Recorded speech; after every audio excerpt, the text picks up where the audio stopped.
Hello ladies and gentlemen, welcome to my corner of the internet. My name is Jason and today we're back with some more of the Elder Scrolls 3 Morrowind.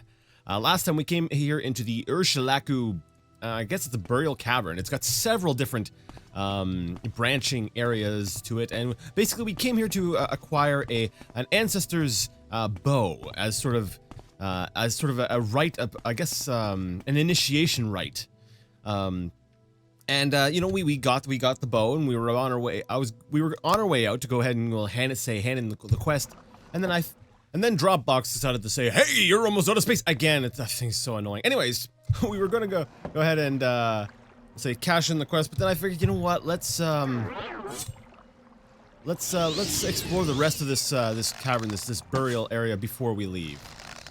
So here we are. We're gonna finish exploring this little area. We're gonna go through these caverns, see basically if there's any exceptional loot, or actually I'm just content with exploring the area, to be very honest. It's probably the largest dungeon we have come across so far in Morrowind. There's something down there. I can see it.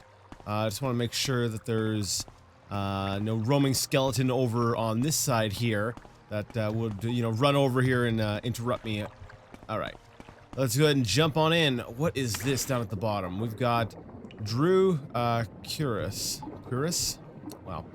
Well, it's not really worth it, but it's cool. I do like basically we've got a full suit of glass armor right now, so we don't really need that, but it's cool. I like it. I like that the game's got hidden stuff all over the place. If you're observant in Morrowind, you will find cool things like an ebony short sword, like that we just found sticking out of the ground. Okay, I thought this was like a skeleton here and that there was a body over there. But no, it's just one body. It's probably going to be another dead adventurer. I think this is what, the third one we've come across in this dungeon so far. So, you know, there's oh, come on. There's been a fair number of we'll say dead adventurers that we've come across here. All right, skeleton champion. We're gonna grab an arrow, and that's good. You know, I still don't know what caused the drain in agility. So as soon as we get out of here, oh crap it. Bow ring, I guess. As soon as we get out of here, I'm trying to debate, you know, do we go cash in this quest right away? Yes, we probably do that. Then after that, though, I definitely want to get that agility fixed. And now we could always, now that I'm thinking about it, you know, after we're done exploring these caverns, rather than going ahead and say cashing in the quest, we could always use like a divine intervention. Or Almzivi intervention, and get you know, get warped out of here, and then we can go ahead and get that cured. Actually, Flynn's pretty good if you want to be able to do some nice damage. Another dead adventurer. Wait, is this one? Is that a helmet, or is that a woman? Because every dead adventurer we've come across up till now, I'm pretty sure has been a man. Let me see. Helmet off. Looks like a woman. Yep, that's a woman. What do we got? War Axe of Wounds. Not a crazy value. It's a good axe, but we're not really axe users here, so it's not that helpful to us. Maybe eventually, you know, once we've maxed out some more of our skills and we're looking to diversify our skills a little bit more, we're like, hey, you know what? Maybe we'll get into axes. What did I just see? Daedric Dart. Oh, no. I wanted to pick up the dart. Leave me alone, skeleton. Can't you see I'm looting things? That's cool. I don't want to use the Daedric Dart because I don't think there's anywhere you can actually buy them, but it's something I would like to have, you know, I'd like to have up on my wall. I'd like to display my I wonder how heavy these things are. Like, would it make sense to... oh, these are really cool designs. Can you see that? Can you make them out? Those are really cool. I don't know if I've ever seen a Daedric Dart before. Each one's valued at 4,000. Holy cow. I'm going to equip one just so that we can take a look at it in our hand. It's like, Just don't throw it. Don't throw it. That is a really cool dart design. I don't think I've ever seen one of these before. That is super cool. Each one is 4,000. Think about that. If I threw this right now, that'd be it. Because, you know, it doesn't persist in the game. It would just disappear. 4,000. Dang. That is really cool. Alright, some more mummies here. Any more loot? Something... I'm like... is there anything here that's going to restore agility? I'd really like something that would restore agility. It would save me a trip. No. No, not at all. Okay. Alright, so I guess we'll creep deeper into the depths of this this particular wing. Or is this it? This might be it. And then Nordic Claymore. Interesting. This is a really cool area. I'm very happy with this. You know, if you play Morrowind long enough, you know, you start to notice the patterns. There's the repeated design elements within each dungeon or place that you've come by, and you're like, okay, yeah, I get it. I've seen it. You know, a little bit of the complaint I had with Daggerfall does apply here. To a lesser extent, I feel like there's a little bit less monotony, but it's still... Oh, you know what? Can I get up there? Is there anything worth getting up here? I'm trying to figure out if... like, there's a skeleton up there, but is there anything, like, that would be worth looting? I don't think so. I don't see any chests or anything. I don't want to have to levitate my way up there, so... we'll just leave it at that. Alright, we'll head down here. But yeah, like in Daggerfall, I gave that game a really hard time for, you know, everything looking the same. And, oh man, I'm like, here we go. This dungeon looks the same as the first dungeon, looks the same as this. And, you know, there were design elements. You know, certain parts of these dungeons in Daggerfall, they did have, maybe they're configured in a different way, in unique and different and cool ways. And, you know, it does deserve credit, you know, for that. But I do feel like, in some ways, Morrowind does do a bit of the same thing. So this is really refreshing. It looks very different than anything we've seen up until now. Well, skooma. We absolutely have to grab skooma. Oh, did I just hear a ghost? I thought I heard a ghost. Yep, there's a ghost. Are you a friendly ghost, or are you gonna be like, are you... Hey Casper, how's it going? Ancestor ghost. No, you're not gonna... You're not a cool guy.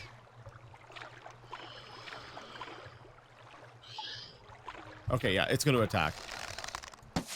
You know, if there's a friendly ghost, I don't want to, I don't want to mess with it, because that could be a quest character, right? So, in Morrowind, I always exercise... we'll say caution before attacking something. Maybe not always. I think I have screwed up. I have screwed up once. Yes, that's right. There was a Khajiit. He was just like minding his own business. He was just running out or something, and I just up and like killed him, and I felt really bad about that. But oh well. What do we got here? Fae Falcon 1. I'm pretty sure we've already read Fae Falcon. But I would like to get my hands on whatever's in that chest. So. Let's grab our amulet of levitating, because I'm waiting for my my amulet of what is it, Steel Heaven to recharge.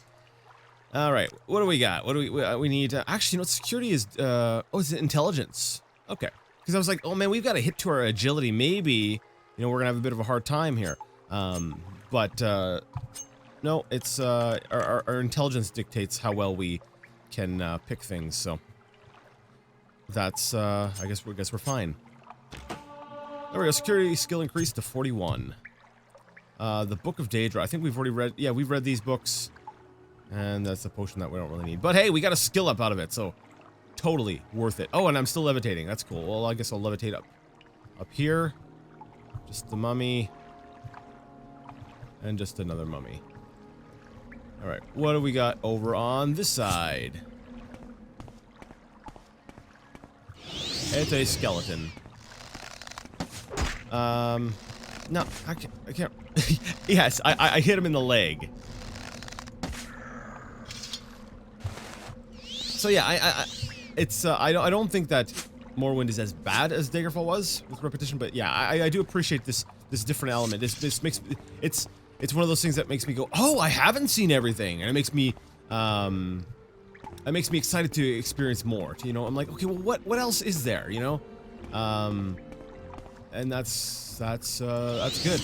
All right, is that another dead adventurer? Because it looks like another dead adventurer.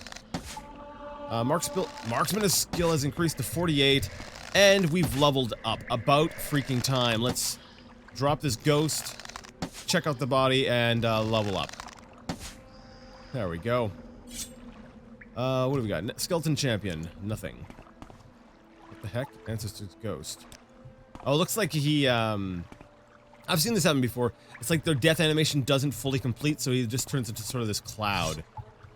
A dead adventurer. He's got a nice full set of, well, not quite full set of bone mold and Dwemer. Okay, never mind. It's patchwork. It is totally patchwork. Is that not really worth grabbing? Now the dead adventurer bodies, I'm fairly certain that they don't despawn. So if ever I wanted to come back for this crap, I could grab it. Fire bite, war axe, value 25. Yeah, it didn't really look worth it to me. All right, let's rest. So, it's 7 p.m. We'll just rest for an hour. You have ascended to level 25. I'm pretty sure these are all the same at this point. The results of hard work and dedication always look like luck to saps, but you know you've earned every ounce of your success. Yeah, this is obviously. I believe after level 20, the messages are always the same. So let's go ahead and boost up strength. Where we got the nice ×5. We'll boost up our personality.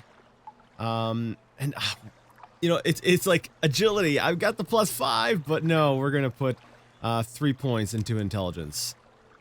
There we go. And agility's still damaged, but that's cool. My carrying weight is now up to 360. I'm gonna be doing more damage. I guess my security skill will technically be better because the governing attribute has been increased. So we've explored that. We've explored that side there. So right, so we're moving on to the next part. Oh, what is it? That mummy's got a book in his hands, doesn't he? What? Oh no! Oh. I was like, oh crap, I'm gonna like fall all the way down. No, it wasn't that bad of a drop, but what have you got in your hands, mummy? The 4 Suitors of Benita. Yeah, you've gained knowledge from this book. Your restoration skill has increased to 13. You know what? I'm gonna take this book and we're going to read it as part of the book club. We've got some extra carrying weight. I can afford to grab a book and carry it along with me. Yeah. I just want to make sure there's nothing under the water that we're missing. Any little secrets or knickknacks?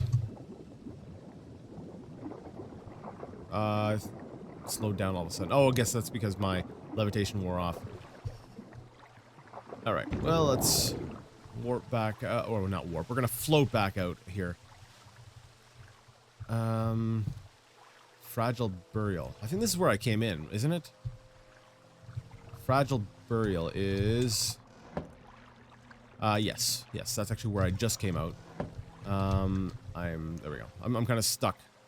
The levitation makes your ground collision a little bit wonky. Like, hey, it's great that you can fly, but it does make ground travel a little bit more problematic. Why is this little outcrop sort of loop around this way? Nothing? Okay. I thought maybe that this led to some sort of little secret. I had to go explore. Curiosity. Alright, Karma Burial. Do we have another wing of this place to check? Yes, we do. Now, wouldn't that be something if that other side over there led to just another enormous large stretch of this dungeon to be explored? With all these different things. That would be really cool. I see something. Is that just another mummy, or... You know what? I want to make sure my fatigue stays up, so let's put on some jogging pants here. Oh, yeah, there's a skeleton. He sees me, so let's try to drop him before he gets to us.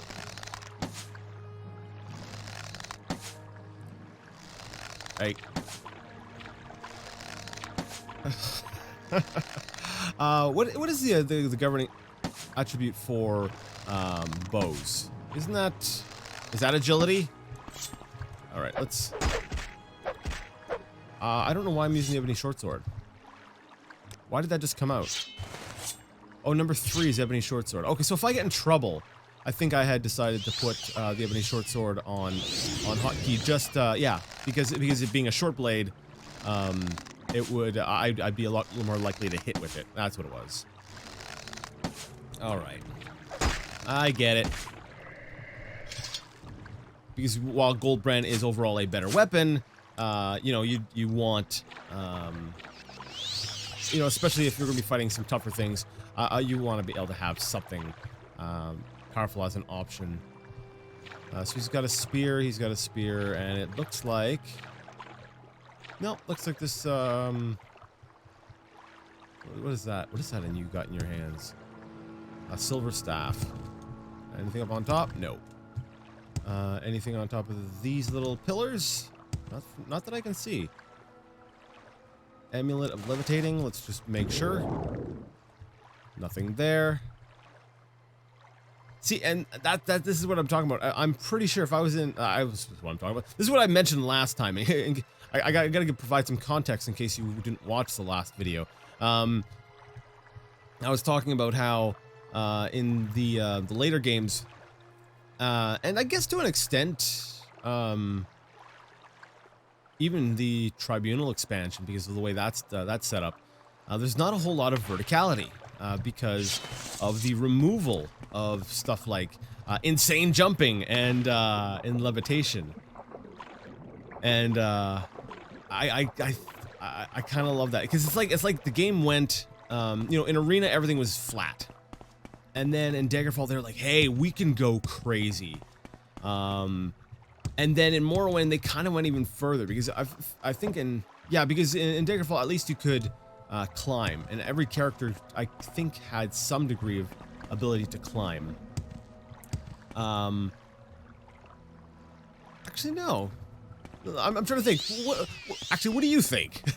I'm still trying to figure this out myself. Would I say that Daggerfall or Morrowind had more verticality? Because Daggerfall had lots of times where you had to climb things and stuff. Like, there was parts of the game where it actually required levitation, whereas I feel Morrowind's more like, you know, hey, if you can levitate, you'll probably find something neat. But it's not really necessary, I guess. I'll say it's not, like, it's not mandatory. You don't need to be able to fly to do everything, like all the main quests and stuff like that in Morrowind. Maybe there's some quest lines that, you know, you do need some levitation for, but for most of the part, I find it's like, hey, you know, if oh wow, you gained on me a lot quicker than I thought you were going to. It's like you're rewarded if you can fly. Cool, you get rewarded. If you can't fly, then you know you just miss out on some cool loot. I could be wrong though. I could be wrong. It's crazy for me to think / say, you know, having been playing this for, what are we up to now? Like episode 114. So 114 episodes. When I tend to record at least half an hour. Each time. And so let's see. Yeah. I believe we're up to this is 114. Anyways, and if I'm recording that, plus, and like I said, that's a minimum. Sometimes I've recorded like close to an hour. It's just I end up cutting out a lot. You know, that's a long time of play, a lot of play time, and still I don't feel confident in you know, talking about some things like quests and stuff. Maybe Jason, that's because you spent half your time roaming around in the wilderness just kind of going, I wonder what's over there, and not actually doing the questing. That might have some small thing to do with it. You know, that'd be a fair criticism, because I have avoided a lot of. I haven't done a whole lot of questing since I started here, but still, you know, even in with my previous time with the game, and even now, I can't say. Maybe I just haven't been paying attention. I think for the majority of the game, you're not needing levitation, and I don't think there's any quest lines that were barred. But you know, I'm going to bet if there was a quest line where that levitation would have been necessary, I'm going to say something maybe House Telvanni, No, which is not. I don't think so. No, not House Telvanni. Okay, because that's just the kind of faction that I think would Spit it out or hit the road. that would need that, just because their towers, a lot of times you need levitation to get around them. So, Outlander, have you completed the initiation rite? I have. This is my father's Bonebiter bow. You have completed the initiation rite. I name you Alexis, clan friend of the Ashlanders. Keep my father's bow and bear it with honor. You are a friend of our tribe and may rest in any Urshulaku bed, but do not harm other tribe members or take their things. And now I will fulfill my other promise. Go to the Wise Woman's Yurt, and Nabani Meesa will examine you and test you against the Nerevarine prophecies. So, so what you're saying is, to be your friend, I needed to bust into your family's tomb, kill the ghost of your father, and steal his bow. Okay. Cool. Well, at least they like us a little bit more now. That's cool. And I like that I can use their beds. That's really cool. I'm like, hey, sweet. I can sleep in their beds. Does this count as a it does count as a faction. I was wondering. I was like, how did they do that? Yeah, they actually have this considered they consider me a friend. I wonder, can I ask for advancement? That'd be cool. Is there something? Let me see. Is there something I can do for you, Outlander? Yeah, I want to know about advancement. No, okay. I'll go ahead and talk to the wise woman here. That would have been kind of cool. But I like that. It's kind of neat that I'm now considered part of the faction and I can sleep on their beds. I wonder if she has something to restore agility. May you find me worthy of your attention. Yes. You're great company. I'm not going to buy that skooma from you. Get rid of it, and then we can trade. Listen, you're Ashlanders. What do you care about Imperial rule?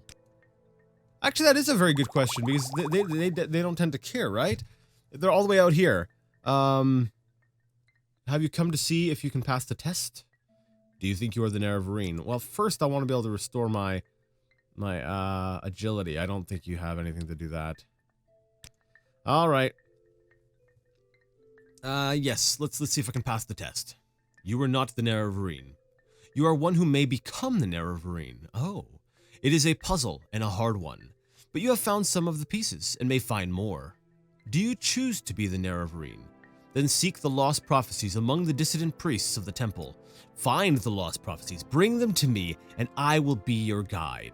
And take these copies of The Stranger and the 7 Visions. Now I have told you all I know. Go, think on what I've told you, and do what must be done. I kind of feel like we know what's coming up. I'm gonna have to do. I'm gonna say probably 3 book clubs after this, so we can read these books and that other one I picked up in the place. Let's inquire about lost prophecies a bit. There are Nerevarine prophecies that have been lost. Interesting. The 7 curses and others. Some are forgotten, some hidden, some deliberately lost. The wise women are the memory of the Velothi people, but it is a faulty memory, and we are mortal, and our knowledge dies with us. But we hear that the dissident priests of the temple study our Nerevarine prophecies and record them in books. Such written words never die. You must go to them and ask for these books and bring what you find to me. Yeah, there's going to be some book reading in our near future. All right, tell me about The Stranger. This is the best known of the Nerevarine prophecies. We call it The Stranger. Oh, is this just vocal? Like verbal? Or did she actually give me something? I think she actually gave me something, right? Yeah, so it has been added, but I guess she's going to tell it to us anyways. All right. When earth is sundered and skies choked black, and sleepers serve the 7 curses, to the hearth there comes a stranger, journeyed far neath moon and star. Though stark-born to sire uncertain, his aspect marks his certain fate. Wicked stalk him, righteous curse him, prophets speak, but all deny. Many trials make manifest the stranger's fate, the curse's bane. Many touchstones try the stranger, many fall, but one remains. That's interesting. From what I'm gathering, this is it's kind of like the stranger. Like to me, it's interesting because it's like you said I was an outlander, so no, it couldn't possibly be me. But you've got this thing called the stranger, which kind of tells, you know, it kind of tells that kind of story. And I know there's something about the where is it? Where is it? The sleepers serve the 7 curses. I'm wondering if that has to do with, like, you know, the what are they called? Not the ash zombies, like the ash, you know, the tentacle coming out of the face thing. I wonder if this has something to do with that. Oh yeah, my original point. Where she said, "You're not the Nerevarine, but you are one who may become the Nerevarine." Where it's something that's uncertain, and that many maybe have come before me, and you know they've fallen. And if I am going to be the true Nerevarine, I will be, you know, the one that remains. I really like this way of approaching the story. You know, rather than, you know what, we'll talk about that when we get there. Let's see, the stranger and the 7 visions. What's the 7 visions? The full title of the prophecy is 7 Visions of 7 Trials of the Incarnate. Listen and I will tell you the verses. All right, 7 trials. What he puts his hand to, that shall be done. What is left undone, that shall be done. First trial. On a certain day to uncertain parents, incarnate moon and star reborn. Okay. Second. Okay, I get it. So it's not the 7th trial, it's just 7 trials, and it says, okay.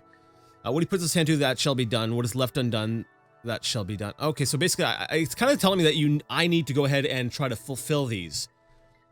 Let's see. Neither blight nor age can harm him. The curse of flesh before him flies. Alright, that's the 2nd trial. That one there, I'm going to have to be, we'll talk about that one a little bit later. 3rd trial. In caverns dark, Azura's eye sees and makes to shine the moon and star. 4th trial. A stranger's voice unties the houses. 3 halls call him Horator.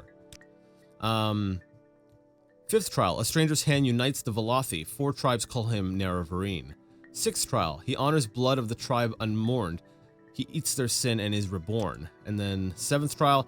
His mercy frees the cursed false gods, binds the broken, redeems the mad. 1 destiny. He speaks the law for Veloth's people. He speaks for their land and names them great. What does this prophecy mean? It tells us who the Nerevarine will be, and the trials he must undergo before he fulfills his destiny. Some parts I understand, some parts I do not. I will answer your questions as best I can, but I cannot pretend to understand it all. So are you going to give me full details when I say, like, first trial? This refers to your birth sign, to your birth on a certain day to uncertain parents, just like in the stranger prophecy. All right, I'm going to click on these, yeah, to get the journal entry on them. I think this would give me the journal entry, right? First trial. Okay, well, we can check that later. 2nd trial. I'm not sure what this means. Will the Nerevarine come as a spirit who is not harmed by blight or age? I don't know, but I think curse of flesh means the blight disease corporus, which causes terrible distorted growths on its victims. Perhaps the Nerevarine can heal this disease. Perhaps that will be a sign of the Nerevarine. 3rd trial. In legend, there is a shrine to Azura called the Cavern of the Incarnate. There are secrets I may not tell you about this cavern. Do not ask. Okay, 4th. Horator is a war leader chosen when the Dunmer great houses must put aside their normal feuds to unite against a common enemy. This has not happened since the Empire invaded our land. Alright, 5th trial. The Ashlanders are sometimes called the Velothi. Okay, I was wondering about that. For the prophet Veloth who guided us to this land many, many centuries ago, and the 4 tribes of the 4 tribes of Vardenfell. The Ursulaku, the Ahem Musa, the Zainab, and the Benimson? It would truly be a miracle to unite these 4 tribes who have so long raided and warred with one another, but the Nerevarine must be one who performs miracles. Alright, let me see. The Ursulaku, that's who I'm speaking with now, Are the Ashlanders of the Northern Ashlands and West Gash. I am the wise woman of the Ursulaku, and Ashkan Silmatul is our chief, a brave and respected war leader, the warrior protector of the Nerevarine cult. Ahem Musa. The Am Musa of the Grayslands are mild and peace-loving. The wise woman of the Am Musa, Sinamu Mirpal, is also their Ashkan. Okay, that's cool. Zainab, we've spoken with them. The Ashlanders of the Zainab tribe are sly and crafty. Their camp is in the interior of the Grayslands. And Arabenimson. The Arabenimson of Molag Mar love themselves and their weapons above all else. Their Ashkan, Ulaf Pal, is cruel and ambitious, and his Gulakans are just like him. Their wise woman, Manarai, is cautious and reasonable. Seek her counsel, don't waste your speech on the war cons. Okay, good to know. So the last one we looked at was 5th trial. Oh no! Okay, we have it here, right? Yes, okay, 6th trial. I'm not sure the tribe unmourned may mean the 6th house, House Dagoth, which was exterminated after the Battle of Red Mountain, but it may also mean the Dwemer, or the Dwarves, as Westerners call them. And eating sin is doing atonement for another sin. 7th trial. The cursed false gods must be the tribunal. They are surely false gods, evil sorcerers and necromancers, and they murdered Nerevar so they might set themselves up as gods. Binds the broken must refer to Nerevar's broken promise to the Ashlanders to honor the ways of the spirits and rights of the land. Alright, so I'm pretty sure I think that was... I think that was all of them. 3rd, 4th, 5th. Yeah. I think that that was all the trials that we've gotten, we'll say, some information about. So, basically, let's see, does our journal outline what we're doing next here? So she wants me to contact the dissident priests. Oh yeah, there we go. Sounds like something to mention to Chaos. So basically at this point, yeah, we want to head back to Chaos and tell him about all this and the dissident priests. I'm pretty sure, I'm going to assume what she told us is basically just what can be found in these books. Where is it? There we go. The Stranger.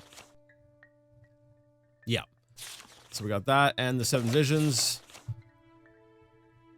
Okay, I guess we're not doing a book club for these. We read them already in here. One Destiny. He speaks the law of the lost people. He speaks for their land and names them great. One Destiny. We had forgotten to ask about that. Do we have One Destiny?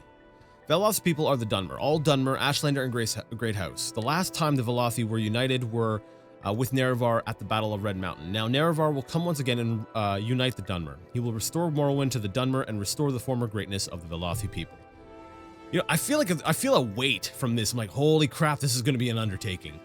One that we're going to...